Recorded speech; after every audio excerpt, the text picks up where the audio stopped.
Today's episode is a continuation of our previous discussion on describing combat.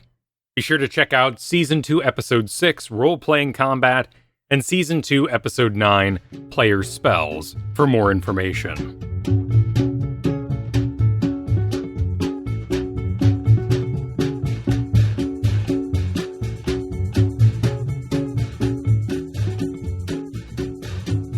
The past couple of weeks on There Will Be Dungeons, the play podcast on the Frog Pants Network, we traded off DMs for a bit and I got a chance to play an Artificer. And the real exciting thing about this class was that there was a small box in the character creation about the magic of artifice.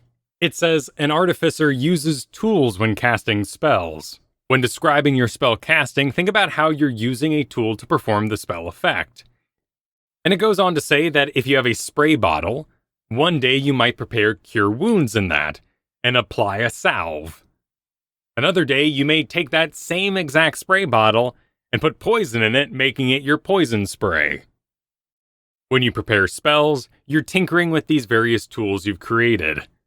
Now there is a bit at the bottom here that says, such details don't limit you in any way or provide any benefit beyond the spell's effects. But what a great thing to have in there for the players. Why is this encouragement rare on the player side of things? There are those players that complain that combat is the most boring. It's not as imaginative. There's no role-playing. Well, why isn't there? Why isn't a player waiting for their turn, figuring out how they're going to pull off their spells? But normally we take all this pressure and just drop it on the DM. It's the DM's job to make that fireball exciting for the 100th time. And this Artificer Box is extremely rare. Extremely unique. There's the Chapter 10 Spellcasting Weave of Magic box, but that basically says that arcane spellcasters like wizards, warlocks, sorcerers, and bards use arcane magic. They use their knowledge to shape the fabric of magic that already exists. Divine magic is even briefer, saying that clerics, druids, paladins, and rangers gain access to magic through their divine power, or by a force of nature. This box isn't even that useful because it's all about the Forgotten Realms weave and Mystra, the goddess of magic in that world. We also can't look to the spells for help. And that's a good and a bad thing. It's nice that the spells are all about the description, the rules, but it also means they lack any sort of flavor to help the players roleplay the casting of that particular spell. But this also has its outliers, such as Burning Hands, the level 1 evocation spell that states, as you hold your hands with your thumbs touching and the fingers spread, a thin sheet of flame shoots forth from your outstretched fingertips. Which seems extremely out of place when it then just goes on to say the 15-foot cone with a dexterity saving throw, the 3d6 damage, half on save. There's no system there. The first sentence is not always flavor. Sometimes it just gets straight to the rules. But it is fun that this particular spell, Burning Hands, offers the somatic visual that the spellcaster would have to perform to cast the spell.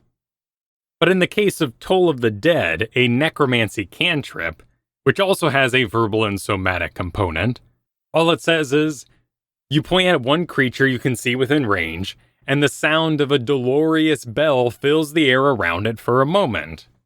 We could say here that the book has informed the player that they are doing pointing as the primary somatic gesture.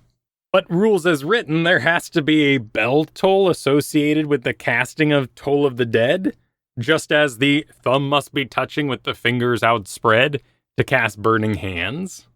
Fireball also states a bright streak flashes from your pointing finger to a point you choose within range. So a pointing finger is the somatic gesture for Fireball as well. But we also now have a material component, a tiny ball of bat guano, and sulfur. So we have forced every single sorcerer, wizard, light domain cleric, artillerist, artificer, and more that use the Fireball spell to be pointing with one hand and holding aloft a ball of bat guano and sulfur. That's not true, because the Artificer paragraph encouraged the players to make up their own design and machine and tool that would be casting fireball, a resettable grenade, a rocket launcher, a clockwork spider that shoots a fireball out of its back. As long as the DM is okay with it, they're free to fill in that flavor as they choose, and the spell will still function within the rules. So instead of burdening the DM, let's pass out those combat descriptions to our players. And this is easier or harder based on their class. Rangers are pretty easy. Encourage them to describe their spells in ways that make use of their surroundings or the environment they're in. Good Berry lets them summon berries into their hands, which lasts for the duration and heal 1 hit point. It takes a full action to eat a berry, so they're probably not going to be doing this in combat anyway, but you can help the player describe that they enchant the berries they collected during a long rest, or even some fruits and nuts they may have in their pocket. The level 1 abjuration spell Alarm. That makes sense for rangers, they're used to setting up traps, and the material component is even a tiny bell and a piece of fine silver wire. That may work for one player's type of ranger. One that is prepared, has a well-stocked inventory. But for those who are playing a bit more of the wild man ranger, you might want to work in bellflowers, flowers that ring in the area that they could use. They make their own silver wire out of roots, out of vines. Druids and clerics get a bit more complicated, but we know they're drawing the divine essence from a place and channeling it and shaping it themselves. So if a druid casts Gust, which says you seize the air and compel it to create one of the following effects, do they command the wind? Are they friends with the wind?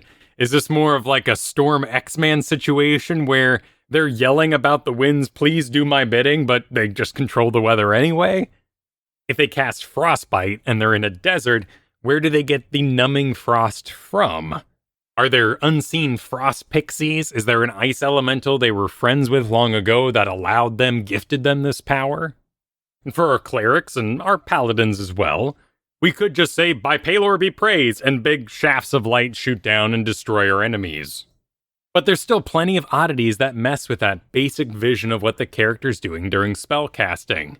The bonus action spell Sanctuary wards creatures from attack, but requires they have a small silver mirror. Somewhere as a bonus action amidst everything else going on, a small mirror is whipped out and point at the character receiving the sanctuary? Does the cleric check himself in the mirror? Do they reflect the sun into the enemy's eyes? What is happening with a small silver mirror? So let's artificerize that and say that our cleric has to have at least some sort of reflective object to pull this off. But these clues for what a spellcaster should be looking like or feeling while casting spells in combat really start to dry up when we get to our arcane spellcasters, like Sorcerer and Wizard. They're casting such a bizarre, wide range of spells that it's very easy to just enter MMO territory where the spells are just happening. And with so many spells per day, so many different spells to figure out and work the rules for, we don't want to spend more time on our arcane spellcasters than we already are. We want those spellcasting descriptions to be small and repeatable, because we're going to see Fireball many, many times in the future. And on the flip side, we need to make sure our martial classes are getting some time for some descriptions of their actions.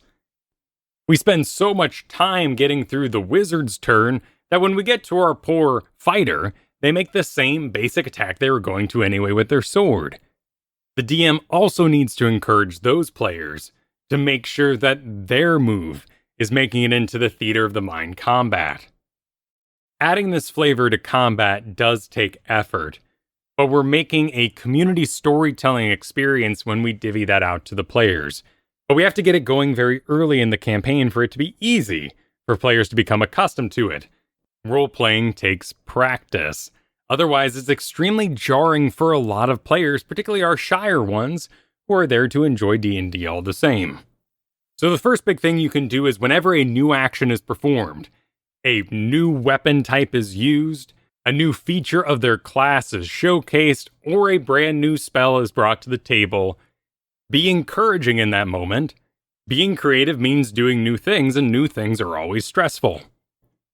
So take that time to make it a big deal. Which spell? How cool. Let's look it up together. Figure out the rules and then use those limitations to help the player describe the spell for themselves. There's an element of a finger point and a bell toll here. How does that work on your spell cast? Do you summon a spectral bell? Do you stare menacingly as the bell tolls around? Does only the enemy hear it? And that's haunting enough that it deals the necrotic business. The classic one here is Magic Missile. You create 3 glowing darts of magical force. Do those shoot out of your finger like a gun?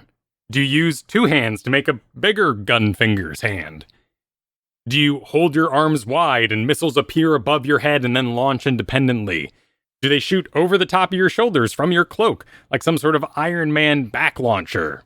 What color are the magic missiles? What do you look like when your barbarian rages? Now that DM has that information available to them when they do their own descriptors in combat in the future. The player says something uninteresting, mechanical even, as they work through the strategy of combat. I move here, I enter my rage, and I attack with my great axe. They perform their roles, they execute the maneuver, and depending on how much time we spend on that turn, we might then describe it again as DM to give it flavor, to make it living in the world we're talking about, or we might save it for a sort of combo attack later on.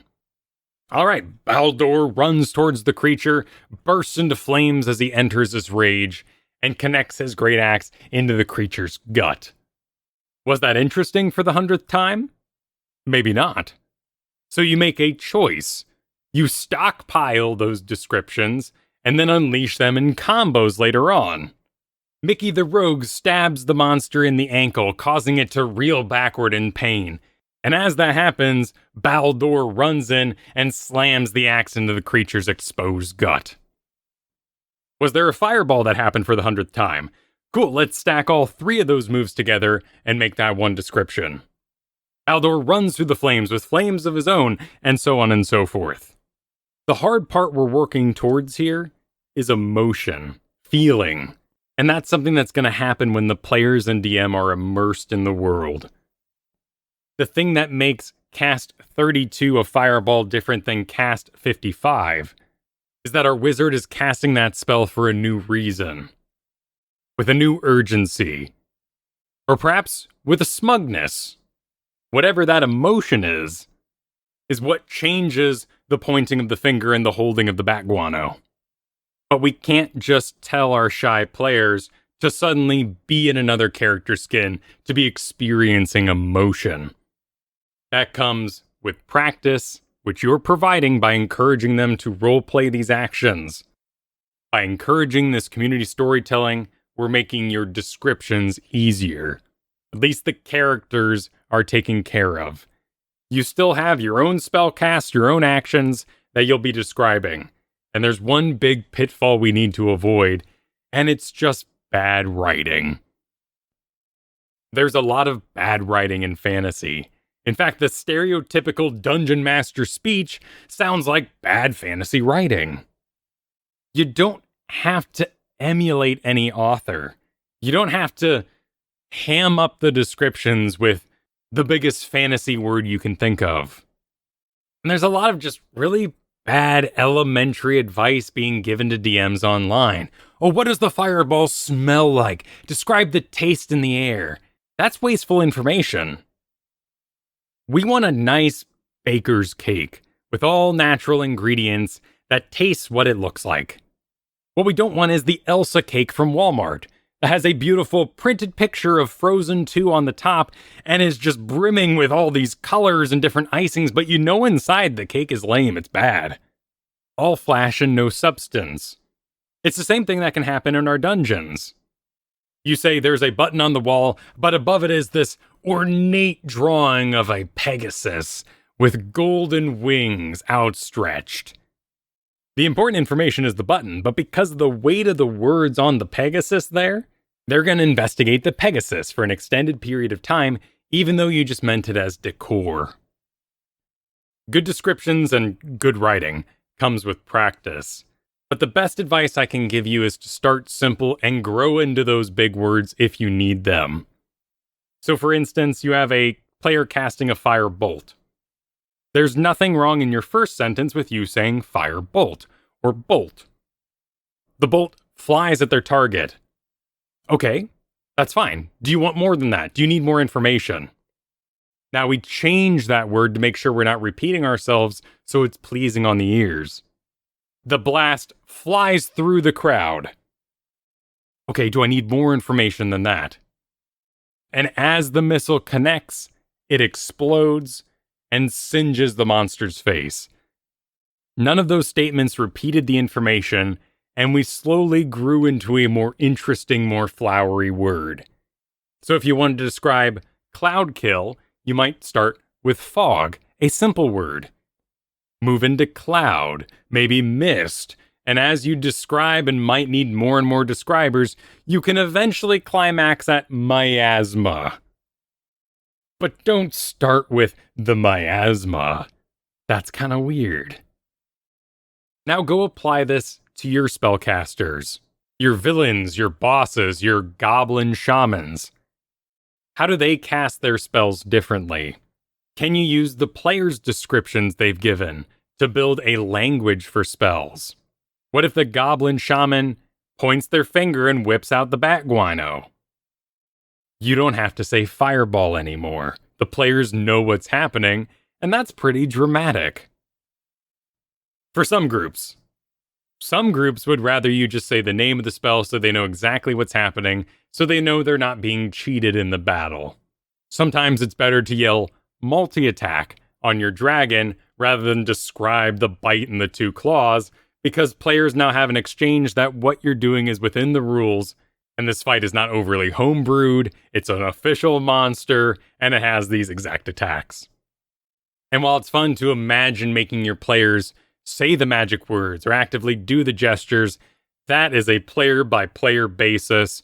Some bards want a vicious mockery, they like making up insults on the fly. Some sorcerers will make up rhymes every time they cast a spell. Let that be an individual basis. Do not pressure any player to roleplay in that way. There's a reason we call Fireball Fireball, because it communicates what the spell is so we can work within the rules. If we called it Ignistius Blastus, we would still have to say Fireball, right? And then still stumble through getting those rules done in the first place. Big surprise, I'm sure, that you should play to the table with the players you have. This show is supported over at patreon.com/Kyle Fergusson, 2 S's in Fergusson. You can find more about the show over at kylefergusson.com. Music was by Brian Griffith, and I'll see you next week with more DM Gives Inspiration.